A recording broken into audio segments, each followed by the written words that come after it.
Good evening, I'm Britt Clennett in Hong Kong and welcome to View TV News. Coming up on tonight's show.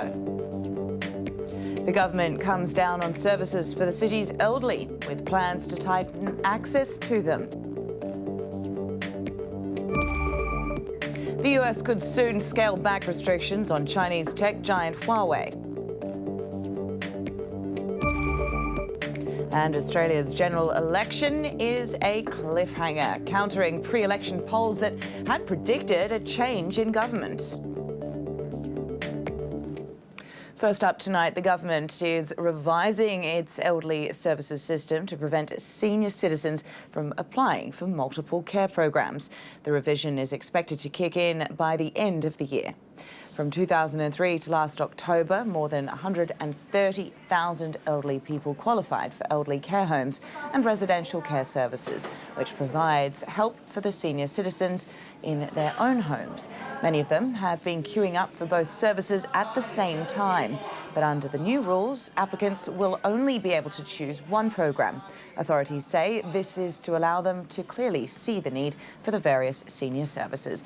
But some critics accuse the government of trying to shorten the queue for elderly homes. In the short term, the number of people waiting for a place in elderly homes will drop. But does it actually mean there is a fall in demand? If an elderly person who's using the residential care services suddenly needs to be admitted in a care home, does he or she have to wait for 3 years before getting a spot? What are they supposed to do in the meantime?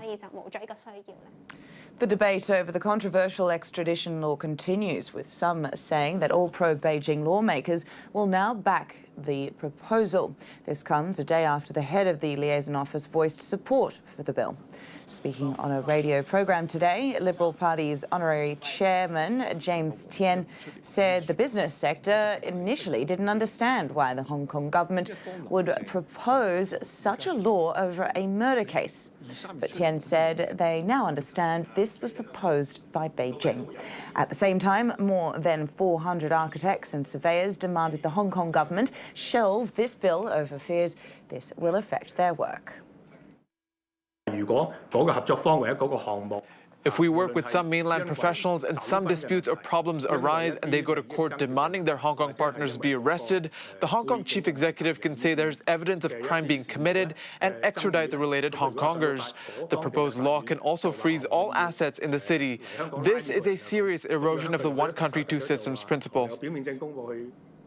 Meanwhile, there are growing concerns over Beijing's alleged meddling in the city as LegCo discusses the proposed national anthem law. Top pro-Beijing lawmaker Martin Liao was caught on tape yesterday saying the central government's liaison office would be angry if the meeting that he was heading on the bill was adjourned. This comes after the Pandem's called for a quorum during the meeting.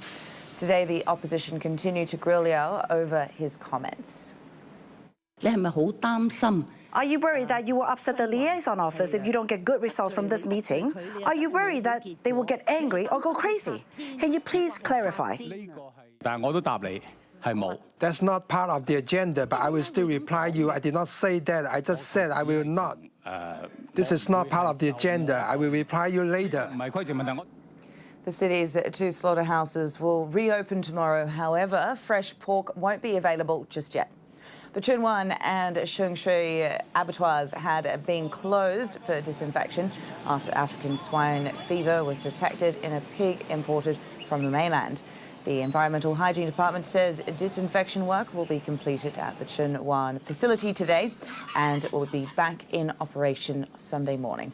However, there have been no orders from pork vendors yet. The Shung Shui slaughterhouse, meanwhile, will also reopen on Sunday. Financial Secretary Paul Chan has ruled out adjusting Hong Kong's GDP forecasts amid an apparent setback in US-China trade talks. This comes a day after a government economist warned that the city's economy would face a greater downward pressure if tensions rise. But Chan said on a radio program today that it's too early to make a judgment. He also stressed authorities will help SMEs and the local economy if necessary. To the general election underway in Australia, which has been a cliffhanger, running counter to pre-election opinion polls that had predicted a change in government. Media election analysts suggested the most likely outcomes were that the government might eke out a victory or be best positioned to form a minority government. Prime Minister Scott Morrison's coalition took a strong lead in several marginal seats in the state of Queensland, blocking one of Labor's strongest paths to victory. The economy, cost of living, environment and health were central concerns for voters. Australia has mandatory voting and a record 16.4 million enrolled voters. A former US spy has been sentenced to prison for conspiring to send defence secrets to Beijing. The US Justice Department announced that Kevin Patrick Malloy of the Central Intelligence Agency will be facing 20 years behind bars. He was found guilty by a federal jury last summer of conspiring to aid a foreign government and making false statements. The 62-year-old held a top security clearance during his time with government agencies and defence contractors.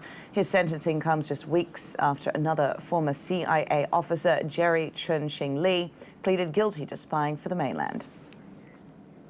Restrictions placed on Huawei may soon be scaled back. The US Commerce Department is considering issuing a temporary license to the Chinese telecoms giant, which has been hurt by a blacklist curtailing its access to critical US suppliers. Michelle Hennessy reports. The US might be